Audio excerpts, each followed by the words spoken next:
पहले कुछ बुनियादी शब्द देते हैं जो संरचना या पदों से जुड़े हैं, जैसे बेसिक और बेसिक पे। ये तो बहुत कॉमन है। हाँ, बहुत कॉमन। बेसिक का मतलब है मूल या आधारभूत, और इसी से जुड़ा है बेसिक पे यानी मूल वेतन। अच्छा। ये किसी भी कर्मचारी के वेतन का, आप कह सकती हैं, वो कोर हिस्सा है जिस पर फिर बाकी भत्ते, अलाउंस वगैरह जोड़े जाते हैं। ये समझना तो किसी भी जॉब स्ट्रक्चर के लिए जरूरी है। बिल्कुल। अच्छा। और प्रशासन चलाने वाली जो इकाइयां होती हैं, जैसे board, bureau, cabinet, council, corporation, ये सब नाम अक्सर सुनते हैं हम। हाँ, ये सब अलग अलग स्तर और प्रकार की संस्थाएं हैं। बोर्ड मतलब बोर्ड, परिषद या मंडल हो सकता है, जैसे शिक्षा बोर्ड हो गया, या फिर बोर्ड ऑफ रेवेन्यू यानी राजस्व मंडल। अच्छा। फिर ब्यूरो, ये अक्सर किसी विशेष विभाग या कार्यालय को दर्शाता है, जैसे इन्वेस्टिगेशन ब्यूरो है ना। हाँ, जांच ब्यूरो। जी। कैबिनेट यानी मंत्रिमंडल, सरकार के जो शीर्ष मंत्री होते हैं उनका समूह जो नीतियां तय करता है। काउंसिल भी परिषद है, जैसे काउंसिल ऑफ स्टेट्स जो हमारी राज्यसभा है। राज्यसभा, हाँ। और कॉरपोरेशन यानी निगम, ये कोई बड़ी बिजनेस यूनिट भी हो सकती है या फिर शहरी निकाय जैसे म्युनिसिपल कॉरपोरेशन, नगर निगम। हाँ जी। तो इन सबका अपना अपना कार्यक्षेत्र और अधिकार होता है। ठीक है। और इन ढांचों में जो लोग काम करते हैं उनकी व्यवस्था, यहाँ पर ब्यूरोक्रेसी और कैडर जैसे शब्द आते हैं। ब्यूरोक्रेसी पे तो काफी बात होती है। बिल्कुल। ब्यूरोक्रेसी का हिंदी अर्थ है नौकरशाही या अधिकारी तंत्र। ये सरकारी अधिकारियों द्वारा शासन चलाने की जो पूरी व्यवस्था है उसी को कहते हैं। हाँ, ये बात सही है कि आम बोलचाल में कई बार इसके साथ लाल फीताशाही या देरी जैसी नकारात्मक छवि जुड़ जाती है। हाँ, वो तो है। लेकिन मूल रूप से तो ये प्रशासन के ढांचे का आधार है, और कैडर मतलब केडर या संवर्ग वो इसी व्यवस्था का हिस्सा है। अच्छा, कैडर। हाँ, ये किसी विशेष सेवा जैसे IAS या IPS, इसमें पदों के समूह को दिखाता है। इसमें अधिकारियों की भर्ती, ट्रेनिंग, नियुक्ति सब एक तय प्रक्रिया से होती है। समझ गया। तो ये तो ढांचा हो गया। अब आते हैं प्रक्रियाओं पर। काम कैसे होता है? जैसे किसी दस्तावेज में अगर पहले बताई गई बात का जिक्र करना हो, उसके लिए बिफोर साइटेड शब्द है। हाँ, बिफोर साइटेड का अर्थ है पूर्व उल्लिखित या पूर्व कथित। ये लिखने में इस्तेमाल होता है ताकि स्पष्टता रहे और बार बार वही बात ना लिखनी पड़े, संक्षिप्तता के लिए। ठीक है। और किसी योजना या प्रोजेक्ट की जो रूपरेखा होती है उसके लिए ब्लूप्रिंट। सही। ब्लूप्रिंट का मतलब है नीला नक्शा या कह लें विस्तृत रूपरेखा। ये किसी भी बड़े काम को शुरू करने से पहले उसका पूरा खाका होता है, दिखाता है कि क्या करना है, कैसे करना है, कब करना है। अच्छा। और काम शुरू होने को क्या कहेंगे? कमेंसमेंट। हाँ, कमेंसमेंट यानी प्रारंभ या आरंभ। और अगर उस पर कोई अपनी राय दे, जैसे फाइल पर नोटिंग होती है, हाँ, वो कमेंट कहलाता है, यानी टिप्पणी। किसी दस्तावेज या प्रस्ताव पर दी गई राय या विचार। अधिकारियों की टिप्पणियां तो निर्णय प्रक्रिया का बहुत अहम हिस्सा होती हैं। बिल्कुल। अच्छा, नियमों का पालन करना बहुत जरूरी है जी। इसके लिए एक शब्द है कंप्लायंस। ये आजकल काफी सुनने में आता है। बहुत ज्यादा। कंप्लायंस यानी अनुपालन। इसका सीधा मतलब है नियमों, कानूनों, मानकों या आदेशों का पूरी तरह से पालन करना। एडमिनिस्ट्रेटिव और कॉर्पोरेट दोनों जगत में ये बहुत महत्वपूर्ण है। कंप्लायंस ना हो तो फिर पेनल्टी या कार्रवाई हो सकती है। सही। और इसी से जुड़े शब्द हैं कॉम्पिटेंस और कॉम्पिटेंट। हाँ, कॉम्पिटेंस यानी क्षमता या सामर्थ, और कॉम्पिटेंट यानी सक्षम। आपने सुना होगा कॉम्पिटेंट अथॉरिटी। हाँ, सक्षम अधिकारी। जी, वो अधिकारी जैसे किसी विशेष काम को करने या निर्णय लेने का अधिकार प्राप्त हो। ठीक है। कई बार काम अकेले नहीं मिलकर करना पड़ता है, तो यहाँ कोलैबोरेशन और कोऑर्डिनेशन जैसे शब्द आते हैं। बिल्कुल। कोलैबोरेशन का अर्थ है सहयोग, मतलब मिलकर किसी लक्ष्य के लिए काम करना। और कोऑर्डिनेशन है समन्वय या तालमेल, ये सुनिश्चित करना कि अलग अलग लोग या विभाग एक साथ ठीक से काम करें बिना किसी टकराव या डुप्लीकेशन के। अच्छा। प्रभावी प्रशासन के लिए ये दोनों ही बहुत जरूरी हैं। लेकिन मिलकर काम करना हमेशा अच्छे उद्देश्य से नहीं होता। एक शब्द है कोल्यूजन। ये कोलैबोरेशन से कैसे अलग है? ये बहुत महत्वपूर्ण अंतर है, इसको समझना जरूरी है। जहाँ कोलैबोरेशन पॉजिटिव है, वहीं कोल्यूजन का अर्थ नकारात्मक है, दुर्भिसंधि। दुर्भिसंधि। अच्छा। हाँ, इसका मतलब है किसी गुप्त और अक्सर गैर कानूनी काम के लिए मिलीभगत करना। ये एक गंभीर आरोप हो सकता है। ओहो, अच्छा, कुछ शब्द गोपनीयता से भी जुड़े हैं, जैसे कॉन्फिडेंशियल। कॉन्फिडेंशियल मतलब गोपनीय। प्रशासनिक कामकाज में कई सूचनाएं बहुत संवेदनशील होती हैं जिन्हें पब्लिक नहीं किया जा सकता। हाँ। उन्हें कॉन्फिडेंशियल के रूप में क्लासिफाई किया जाता है, और इसका उल्लंघन यानी जानकारी लीक करना ब्रीच ऑफ कॉन्फिडेंस यानी विश्वास भंग कहलाता है। ये भी एक गंभीर मामला हो सकता है। विश्वास भंग और किसी बात को पक्का करने के लिए कंफर्म करना। बिल्कुल, कंफर्म मतलब पुष्टि करना, चाहे वो किसी अपॉइंटमेंट की पुष्टि हो या किसी इंफॉर्मेशन की या बुकिंग की। पुष्टि करने से अनिश्चितता खत्म होती है। सही। चलिए अब कुछ कानूनी और नियम आधारित शब्दों पर आते हैं। न्याय व्यवस्था में बेंच शब्द का क्या अर्थ है? कानूनी संदर्भ में बेंच का मतलब न्यायपीठ होता है। न्यायपीठ। हाँ, यानी न्यायाधीशों का समूह जो किसी मामले की सुनवाई करता है, जैसे सिंगल जज bench, division bench, constitution bench वगैरह। और जब किसी पर शक हो लेकिन पक्का सबूत ना हो, ये बेनिफिट ऑफ डाउट क्या है? बेनिफिट ऑफ डाउट का अर्थ है संदेह का लाभ। ये एक लीगल प्रिंसिपल है कि अगर किसी आरोपी के खिलाफ जुर्म मतलब संदेह से परे बियॉन्ड डाउट साबित नहीं होता है तो उस शक का फायदा आरोपी को मिलना चाहिए। अच्छा। और उसे बरी किया जा सकता है। ये निष्पक्ष न्याय सुनिश्चित करने का एक तरीका है। कानून बनने से पहले जो प्रारूप आता है उसे बिल कहते हैं ना? जी हाँ, बिल मतलब विधेयक। हाँ। ये कानून का प्रस्तावित ड्राफ्ट होता है जिसे संसद या विधानसभा में पेश किया जाता अच्छा। है। जब ये पास हो जाता है और राष्ट्रपति या राज्यपाल की मंजूरी मिल जाती है तब ये एक्ट यानी अधिनियम या कानून बनता है। ठीक है। कुछ नकारात्मक कार्रवाइयां भी होती हैं, जैसे किसी को ब्लैकलिस्ट में डालना जी। या ब्रीच ऑफ कॉन्ट्रैक्ट होना। हाँ, ब्लैकलिस्ट यानी काली सूची। इसमें उन व्यक्तियों, कंपनियों या संस्थाओं के नाम होते हैं जिनके साथ भविष्य में कोई कॉन्ट्रैक्ट या डील न करने का फैसला लिया गया हो, अक्सर उनके पिछले गलत कामों की वजह से। और ब्रीच ऑफ कॉन्ट्रैक्ट का मतलब है संविदा भंग, यानी किसी समझौते या कॉन्ट्रैक्ट की शर्तों को तोड़ना। इसके लीगल नतीजे हो सकते हैं। किसी खास काम के लिए सरकार कमीशन या कमेटी बनाती है, इनमें क्या फर्क है? कमीशन यानी आयोग अक्सर स्थायी या सेमी परमानेंट होता है। उसे किसी विशेष क्षेत्र में जांच, निगरानी या नियमन का व्यापक अधिकार होता है, जैसे चुनाव आयोग। हाँ, इलेक्शन कमीशन। जी। कमेटी यानी समिति आमतौर पर किसी खास मुद्दे पर विचार करने या जांच करने के लिए अस्थायी रूप से बनाई जाती है और फिर अपनी रिपोर्ट दे देती है। अच्छा, ये टेम्पररी होती हैं ज्यादातर? हाँ, ज्यादातर। सरकारी सूचनाओं के लिए कम्युनिके और बुलेटिन शब्द इस्तेमाल होते हैं। हाँ, कम्युनिके एक औपचारिक विज्ञप्ति होती है, खास तौर पर जब दो देशों या महत्वपूर्ण पक्षों की बैठक होती है उसके बाद जो जॉइंट स्टेटमेंट जारी होता है। अच्छा। जी। बुलेटिन आमतौर पर एक संक्षिप्त आधिकारिक सूचना या समाचार होता है। सजा कम करने को कम्यूटेशन कहते हैं। और छुट्टियों से जुड़ा कम्यूटेड लीव क्या है? ये थोड़ा कंफ्यूजिंग है। हाँ, देखिए, कम्यूटेशन का मतलब है परिवर्तन या रूपांतरण। कानूनी संदर्भ में इसका मतलब सजा की प्रकृति को बदलना या कम करना हो सकता है, जैसे मौत की सजा को उम्र कैद में बदलना। और सर्विस रूल्स में कम्यूटेड लीव यानी परिणत अवकाश या विनिमयित छुट्टी, इसका मतलब होता है जब आप दोगुनी संख्या में अपनी हाफ पे लीव के बदले एक फुल पे लीव लेते हैं। अच्छा, डबल हाफ पे के बदले एक फुल पे। हाँ, अक्सर मेडिकल कारणों से ऐसा किया जाता है। समझ गया।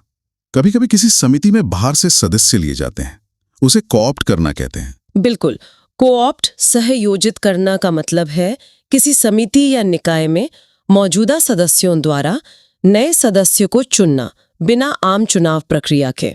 अच्छा। ऐसे सदस्य को कोऑप्टेड मेंबर या सहयोजित सदस्य कहते हैं। ये विशेषज्ञता लाने या प्रतिनिधित्व बढ़ाने के लिए किया जाता है। दस्तावेजों में गलती सुधारने के लिए कॉरिजेंडम जारी होता है। जी हाँ, कॉरिजेंडम का मतलब है शुद्धि पत्र। अगर किसी प्रकाशित दस्तावेज जैसे कोई टेंडर नोटिस या सरकारी रिपोर्ट में कोई फैक्चुअल गलती रह गई हो तो उसे सुधारने के लिए ये जारी किया जाता है। पारदर्शिता के लिए जरूरी है। बिल्कुल। और कॉपीराइट, ये किस अधिकार की बात करता है? कॉपीराइट या रचना स्वत्व किसी मौलिक साहित्यिक, नाटक, संगीत या कलात्मक कृति के निर्माता को मिलने वाला कानूनी अधिकार है। यह अधिकार उन्हें ये तय करने देता है कि उनकी कृति का उपयोग कैसे किया जा सकता है, जैसे उसे पब्लिश करना, उसकी नकल बनाना या उसे अडैप्ट करना। ठीक है। अब कुछ और गंभीर शब्दों पर आते हैं। Corrupt practice, criminal offence, defamation, confiscate. ये सभी गंभीर मामले हैं। करप्ट प्रैक्टिस है भ्रष्ट आचरण, जिसमें रिश्वत, ब्राइब, उत्कोच, लेना या देना शामिल हो सकता है। हाँ, क्रिमिनल ऑफेंस का मतलब है दंडनीय अपराध, ऐसा काम जो देश के क्रिमिनल लॉ के तहत सजा के लायक हो।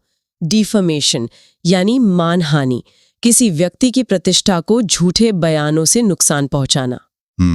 और कॉन्फिस्केट का अर्थ है जब्त करना या राजसात करना, यानी कानून का उल्लंघन होने पर संपत्ति या सामान को सरकार द्वारा अपने अधिकार में ले लेना। अच्छा, जब्त करना। अदालत में गवाहों से सवाल जवाब की प्रक्रिया में क्रॉस एग्जामिनेशन क्या होता है? क्रॉस एग्जामिनेशन प्रति परीक्षा मुकदमे का एक बहुत महत्वपूर्ण हिस्सा है। इसने एक पक्ष का वकील विरोधी पक्ष द्वारा पेश किए गए गवाह से सवाल पूछता है। इसका उद्देश्य होता है गवाह के बयान की सच्चाई परखना, उसमें कोई कॉन्ट्रडिक्शन ढूंढना या उससे अपने पक्ष के लिए कोई अनुकूल जानकारी निकलवाना। अच्छा, और किसी दस्तावेज में दूसरी जगह की जानकारी का हवाला देना क्रॉस रेफरेंस कहलाता है? हाँ, क्रॉस रेफरेंस, प्रतिनिर्देश या संदर्भ। इसका इस्तेमाल लंबे या जटिल दस्तावेजों में पढ़ने वाले को संबंधित जानकारी के लिए किसी दूसरे भाग, सेक्शन या दस्तावेज पर डायरेक्ट करने के लिए किया जाता है। इससे आसानी होती है। जी, जानकारी को खोजना और समझना आसान हो जाता है। किसी को हिरासत में लेना कस्टडी कहलाता है। सही, कस्टोडी का मतलब है अभिरक्षा। ये कानूनी निगरानी या नियंत्रण की स्थिति है, जैसे पुलिस कस्टडी या जुडिशियल कस्टडी। हाँ, या बच्चों के मामले में माता पिता की अभिरक्षा, पेरेंटल कस्टडी। बजट सत्र के दौरान कट मोशन शब्द सुनने में आता है, इसका क्या मतलब है? कट मोशन, कटौती प्रस्ताव, लोकसभा में विपक्ष द्वारा सरकार की अनुदान मांगों, डिमांड्स फॉर ग्रांट्स में कटौती करने के लिए लाया गया प्रस्ताव है। अच्छा, ये सरकार की किसी विशेष नीति के प्रति असहमति दिखाने या खर्च में कमी, मतलब मितव्ययिता पर जोर देने का एक संसदीय तरीका है। अगर ये पास हो जाए तो इसे सरकार में अविश्वास की तरह देखा जा सकता है। ओहो, ये तो महत्वपूर्ण है। चलिए अब कुछ वित्तीय और लाभों से जुड़े शब्दों पर आते हैं। बेनिफिशियरी कौन होता है? बेनिफिशियरी लाभानुभोगी वो व्यक्ति या संस्था है जिसे किसी योजना, नीति, वसीयत या बीमा पॉलिसी से लाभ मिलता है। ठीक है, नीलामी में बिड लगाना और कंपनियों द्वारा जारी बॉन्ड या डिबेंचर, ये क्या है? बिड का मतलब है बोली लगाना, यानी किसी नीलामी में कोई चीज खरीदने के लिए कीमत प्रस्तावित करना। बॉन्ड और डिबेंचर ये दोनों ही एक तरह के लोन इंस्ट्रूमेंट हैं। कंपनियां या सरकारें इनके जरिए निवेशकों से पैसा उधार लेती हैं और बदले में ब्याज देती हैं। इनमें कुछ तकनीकी अंतर होते हैं, पर मूल रूप से ये उधार लेने के साधन है। अच्छा, कर्मचारियों को मिलने वाला बोनस और डियरनेस अलाउंस, डीए तो बहुत सुना है। हाँ, डीए तो बहुत कॉमन है। बोनस अधिलाभांश वेतन के अलावा दिया जाने वाला भुगतान है, अक्सर कंपनी के मुनाफे या कर्मचारी के प्रदर्शन पर आधारित होता है। यानी महंगाई भत्ता ये सरकारी कर्मचारियों और पेंशन भोगियों को बढ़ती महंगाई के असर को कम करने के लिए दिया जाता है।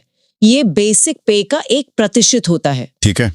और बजट और बजट हेड, बजट आय व्यय सरकार या किसी संगठन का एक निश्चित समय, आमतौर पर 1 साल के लिए आमदनी और खर्चे का पूरा लेखा जोखा होता है। और बजट हेड बजट दस्तावेज में किसी खास विभाग, योजना या काम के लिए आवंटित पैसे की एक विशिष्ट कैटेगरी या खाता होता है। इससे खर्चों पर नजर रखना आसान होता है। खर्चों की बात करें तो कॉस्ट ऑफ एस्टैब्लिशमेंट और कॉस्ट ऑफ लिविंग क्या दर्शाते हैं? कॉस्ट ऑफ एस्टैब्लिशमेंट कर्मचारी परिव्यय किसी संगठन या ऑफिस को चलाने में कर्मचारियों पर होने वाले कुल खर्च को दिखाता है। इसमें सैलरी, भत्ते, पेंशन सब शामिल हैं। और कॉस्ट ऑफ लिविंग निर्वाह व्यय आम लोगों के लिए जीवन जीने की लागत है। मतलब भोजन, आवास, परिवहन, स्वास्थ्य जैसी बुनियादी जरूरतों को पूरा करने के लिए जो औसत खर्च चाहिए। महंगाई बढ़ने पर कॉस्ट ऑफ लिविंग बढ़ जाता है। हाँ, ये तो बढ़ता ही जा रहा है। अच्छा, खातों में क्रेडिट और डेबिट का क्या मतलब है? अकाउंटिंग में क्रेडिट या जमा का मतलब खाते में पैसे आना या संपत्ति आय का बढ़ना। डेबिट या नामे का मतलब खाते से पैसे जाना या देनदारी खर्च का बढ़ना। अच्छा, क्रेडिट का एक और मतलब साख या उधार भी होता है, जैसे बैंक क्रेडिट। और किसी काम का श्रेय देना भी क्रेडिट कहलाता है। हाँ, कई मतलब हैं इसके। किसी को कोई काम करने से रोकना डी बार कहलाता है। जी हाँ, डी बार मतलब रोकना या वर्जित करना। किसी व्यक्ति या संस्था को किसी परीक्षा में बैठने, किसी कॉन्ट्रैक्ट में हिस्सा लेने या किसी अधिकार का इस्तेमाल करने से आधिकारिक तौर पर रोक देना। कानूनी दस्तावेज डीड क्या होता है और डिक्लेरेशन? डीड एक फॉर्मल और कानूनी रूप से बाध्यकारी दस्तावेज होता है, खासतौर पर प्रॉपर्टी के मालिकाना हक के ट्रांसफर जैसे सेल डीड या गिफ्ट डीड या किसी अधिकार को स्थापित करने के लिए। डिक्लेरेशन घोषणा एक औपचारिक या आधिकारिक बयान होता है, जैसे संपत्ति की घोषणा या किसी इरादे की घोषणा। जो अपना कर्ज या जिम्मेदारी समय पर पूरा न करें वो डिफॉल्टर कहलाता है। बिल्कुल। डिफॉल्टर चूककर्ता या बकायादार वो व्यक्ति या संस्था है जो अपने वित्तीय दायित्वों जैसे लोन की किश्त या दूसरी कानूनी जिम्मेदारियों को समय पर पूरा करने में फेल रहता है। किसी के पद को कम करना डिग्रेडेशन कहलाता है। हाँ, डिग्रेडेशन, पदावनति या अवनति, ये एक डिसिप्लिनरी एक्शन हो सकता है जिसमें किसी कर्मचारी के पद या रैंक को घटा दिया जाता है। अपना काम या अधिकार किसी और को सौंपना। यस। इसके लिए डेलीगेट और डेलीगेशन ऑफ पावर्स शब्द हैं। हाँ, डेलीगेट अगर क्रिया है तो मतलब है अपना काम या अधिकार किसी और को, अक्सर अपने से नीचे वाले को सौंपना। अच्छा। और नाउन के रूप में इसका मतलब प्रतिनिधि होता है। डेलीगेशन ऑफ पावर्स, शक्तियों का प्रत्यायोजन, एक महत्वपूर्ण प्रशासनिक सिद्धांत है। इसमें ऊंचे अधिकारी अपनी कुछ शक्तियां और जिम्मेदारियां निचले स्तर के अधिकारियों को सौंपते हैं ताकि काम तेजी से और प्रभावी ढंग से हो सके। लेकिन जिम्मेदारी ऊपर वाले की रहती है। हाँ, अंतिम जवाबदेही अक्सर उच्च अधिकारी की ही बनी रहती है। किसी मुद्दे पर सोच विचार को डेलिबरेशन कहते हैं। जी हाँ, डेलिबरेशन का मतलब है विचार विमर्श या गहन सोच विचार। ये निर्णय लेने से पहले किसी मुद्दे के सभी पहलुओं पर सावधानी पूर्वक चर्चा और मनन करने की प्रक्रिया है। और सीमाओं का निर्धारण, डिलिमिटेशन और डिमार्केशन, इनमें क्या फर्क है? ये दोनों शब्द सीमा निर्धारण से जुड़े हैं, लेकिन थोड़े अलग संदर्भों में। डिलिमिटेशन, परिसीमन का प्रयोग अक्सर चुनावी क्षेत्रों जैसे लोकसभा या विधानसभा सीटों की सीमाओं को जनसंख्या या दूसरे मानदंडों के आधार पर फिर से तय करने के लिए होता है। हाँ, ये सुना है। और डिमार्केशन, सीमांकन, दो क्षेत्रों, प्रॉपर्टीज या विचारों के बीच एक स्पष्ट भौतिक या वैचारिक रेखा खींचने की प्रक्रिया है। ठीक है, अब कुछ मिले जुले शब्द देखते हैं। कॉम्प्लीमेंट्री और कॉम्प्लीमेंट्री में क्या फर्क है? ये अक्सर कंफ्यूज करते हैं। हाँ, ये सुनने में एक जैसे लगते हैं पर अर्थ बिल्कुल अलग है। कॉम्प्लीमेंट्री, पूरक, जिसमें ई आता है, इसका मतलब है जो किसी चीज को पूरा करे या उसके साथ अच्छा लगे। जैसे पेन और नोटबुक एक दूसरे के कॉम्प्लीमेंट्री हैं। अच्छा, पूरक। हाँ, और कॉम्प्लीमेंट्री मानार्थ सौजन्यपूर्ण, जिसमें आई आता है, इसका मतलब है जो मुफ्त में दिया जाए। जैसे होटल में कॉम्प्लीमेंट्री नाश्ता या कोई प्रशंसा वाली टिप्पणी। स्पेलिंग का फर्क याद रखना बहुत जरूरी है। ये बहुत उपयोगी रहा, कॉम्प्लीमेंट्री और कॉम्प्लीमेंट्री। ठीक है। अच्छा, किसी गलती को माफ कर देने के लिए कंडोन शब्द है। स्वीकार कर लेना, अक्सर बिना सजा दिए। ये किसी अधिकारी द्वारा अपने विवेक से किया जा सकता है, लेकिन गंभीर मामलों में नहीं। और कंडक्ट के क्या अर्थ हैं? कंडक्ट के दो मुख्य अर्थ हैं। वर्ब के रूप में इसका मतलब है कार्य संचालन करना, जैसे मीटिंग कंडक्ट करना। अच्छा। और नाउन के रूप में इसका अर्थ है आचरण या व्यवहार, जैसे कोड ऑफ कंडक्ट, आचार संहिता। हाँ, आचार संहिता। दो घटनाएं एक साथ हो जाएं तो उसे कोइंसिडेंस कहते हैं। जी हाँ, कोइंसिडेंस संयोग या संपात। इसका मतलब है जब दो या दो से अधिक घटनाएं बिना किसी स्पष्ट कारण के एक ही समय पर या एक ही तरीके से होती हैं। तो ये थी प्रशासनिक शब्दावली भाग 2 पर हमारी चर्चा। हमने बी, सी और डी अक्षरों से शुरू होने वाले कई शब्दों को उनके अर्थ और प्रशासनिक संदर्भ के साथ समझने की कोशिश की। जी, हमने रफ्तार बनाए रखी, लेकिन कुछ प्रमुख शब्दों के महत्व पर भी ध्यान दिया। बिल्कुल। और ये स्पष्ट है कि प्रशासनिक कामकाज में इन शब्दों की कितनी अहमियत है। हर शब्द का एक विशिष्ट अर्थ होता है और उसका सही प्रयोग नियमों, आदेशों और कम्युनिकेशन में क्लैरिटी लाता है। ये सिर्फ परीक्षाओं के लिए नहीं, बल्कि प्रशासन को समझने और उसके साथ इंटरैक्ट करने के लिए भी जरूरी है। तो इसका कुल मतलब क्या है? मतलब ये कि प्रशासनिक भाषा सिर्फ शब्दों का कलेक्शन नहीं है, ये अपने आप में शक्ति, प्रक्रिया और पूरी व्यवस्था को परिभाषित करती है, सटीकता यहाँ सिर्फ ग्रामर का मामला नहीं है, बल्कि प्रभावी शासन की जरूरत है। बिल्कुल सही कहा।